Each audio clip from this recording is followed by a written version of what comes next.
Hello student, मैं Tara Bharti. Welcome to Tara Bharti classes. और आज की क्लास है इंग्लिश ग्रामर की नेक्स्ट टॉपिक को लेकर, यानी कि आज का टॉपिक होने वाला है वर्ड। इस टॉपिक को स्टार्ट करने के पहले ही मैं आपको इंस्ट्रक्ट कर रही हूँ कि आप इस चैनल को लाइक, शेयर और सब्सक्राइब जरूर कर लीजिए, क्योंकि वर्ड्स को लेकर यहाँ पर बहुत ढेर सारे इंपॉर्टेंट टॉपिक्स को मैं यहाँ पर पूरी तरीके से बिगिनिंग करने वाली हूँ, स्टार्ट करने वाली हूँ, ताकि आप इंग्लिश के कन्वर्सेशन, राइटिंग स्किल और बाकी इंग्लिश ग्रामर के अदर सेक्टर्स को बहुत ही इजीली समझ सको।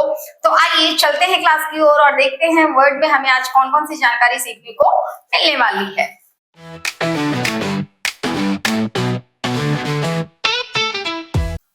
तो हम देखते हैं पहले, जैसा कि मेरा एक नेचर है कि मैं किसी भी टॉपिक को स्टार्ट करने के पहले सबसे पहले उस टॉपिक को पूरी तरीके से एक्सप्लेन करती हूँ।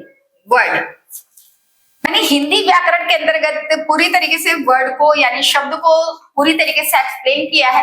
इंग्लिश में थोड़ा सा डिफरेंसेस है जो आपको समझना पड़ेगा। डेफिनेशंस को लेकर तो कोई डिफरेंसेस नहीं है, लेकिन हाँ उसके काइंड्स को लेकर यहाँ पे आपको डिफरेंस देखने को मिलेगा।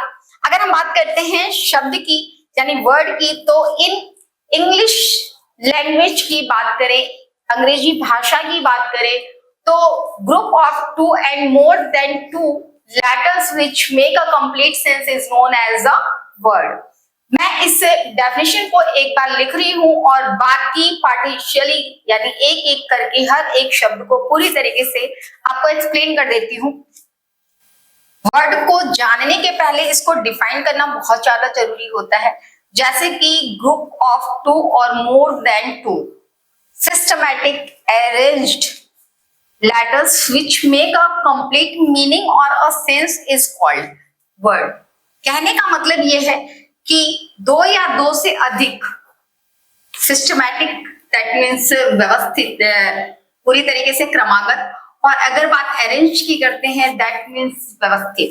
अगर हम अक्षरों को लेते हैं वो शब्द के अंतर्गत पूरी तरीके से व्यवस्थित हैं, पूरी तरीके से सिस्टमैटिक है, क्रम में है, तो और साथ ही अपना एक प्रॉपर मीनिंग निकालते हैं, तब उन्हें शब्द का दर्जा दिया जाता है या तब उन्हें शब्द कहते हैं। अब बारी आती है, मैंने यहाँ पे सिस्टमैटिक और अरेंज क्यों लिखा। यहाँ पर थोड़ी सी बारीकी को समझना है। एज ए एग्जाम्पल मैं एक वर्ड लिख रही हूँ, लाइक किसी का नाम हो, दैट मीन्स मोहन, मोहन। आप यहाँ देखोगे एम जो है वो आपका कॉन्सोनेंट है, ओ जो है वो आपका वोवेल है, एच फिर से कॉन्सोनेंट है, फिर से वोवेल है, फिर से कॉन्सोनेंट है। दैट मीन्स कहने का मतलब यहाँ पर एक सिस्टमैटिक वे होता है, सी वी सी वी सी, या फिर सी वी सी का होता है। जैसे राम हो गया, राम हमने लिखा तो ये सी वी सी के पैटर्न में आ गया। तो ये चीजें आपको देखने को मिलती हैं कि जब भी हम वर्ड को फॉर्मेटेड करते हैं, निर्मित करते हैं, तो हर एक वर्ड में हिंदी व्याकरण की ही तरह, जैसा आप उसमें देखा था आपने कि हिंदी व्याकरण में जितने भी शब्द का निर्माण किया जाता है, हर एक शब्द के अंतर्गत स्वर और व्यंजन का होना अनिवार्य है। ठीक उसी तरीके से यहाँ पर एक चीज आप नोट डाउन करके चलिएगा कि हम जब भी वर्ड को फॉर्मेटेड करते हैं तो उसमें भी वोवेल और कॉन्सोनेंट का सही कंपोजिशन होना बहुत ज्यादा जरूरी है, और साथ ही उसका अर्थ निकलना चाहिए। जैसा कि मैंने यहाँ पे मोहन लिखा या राम लिखा, या फिर हम कोई दूसरा अदर वर्ड ले लेते हैं, जैसे कि रीड लेते हैं जो अपने आप में क्रिया है। आप यहाँ देख रहे हो इसका क्या पैटर्न है, सी वी वी सी, ये पैटर्न है। और रीड का मतलब जो होता है वो होता है क्रिया। यह एक तरीके से वर्ब वर्ड है, एक्शन वर्ड है, जिससे कार्य का होना या करना पाया जाता है। तो ये पैटर्न आप देख रहे हो कि वर्ड के अंदर जितने भी लेटर्स होते हैं वो सिस्टमैटिक होते हैं, अरेंज होते हैं, अपना एक प्रॉपर अर्थ निकालते हैं। और भी कई चीजों को यहाँ पर जानना बहुत ज्यादा जरूरी है, जैसे ये कि अगर हम वर्ड लिख रहे हैं तो वर्ड के कितने प्रकार होते हैं। मैंने आपको बताया हिंदी व्याकरण के अपेक्षा इंग्लिश ग्रामर के अंतर्गत थोड़ा सा बदलाव आता है। वहां पर आपने व्युत्पत्ति के, रचना के और प्रयोग के आधार पर अंतर देखा था। यहाँ पर ये भाग, ये भेद, ये विभेदीकरण हम शब्द भेद के रूप में देखते हैं। मैं यहाँ पर शब्द भेद के बारे में सिर्फ और सिर्फ आपको ओरली यानी ओरल बताने वाली हूँ, और लास्ट के जो अगले आपके क्लासेस होंगे उसमें मैं पूरी तरीके से शब्द भेद यानी पार्ट्स ऑफ स्पीच को एक्सप्लेन करूंगी वन बाय वन सिस्टमैटिक, क्योंकि ये ग्रामर का पोर्शन है जिसे विधिवत पढ़ना बहुत ज्यादा अनिवार्य हो जाता है। तो शब्द भेद को हम इंग्लिश में पार्ट्स ऑफ स्पीच के नाम से जानते हैं। एक परिवार में जिस तरीके से ढेर सारे मेंबर्स होते हैं और हर एक मेंबर का अपना एक पार्टिकुलर वर्क होता है, कई बार वो दूसरे का काम करते हैं लेकिन उनकी पहचान उनके काम से होती है।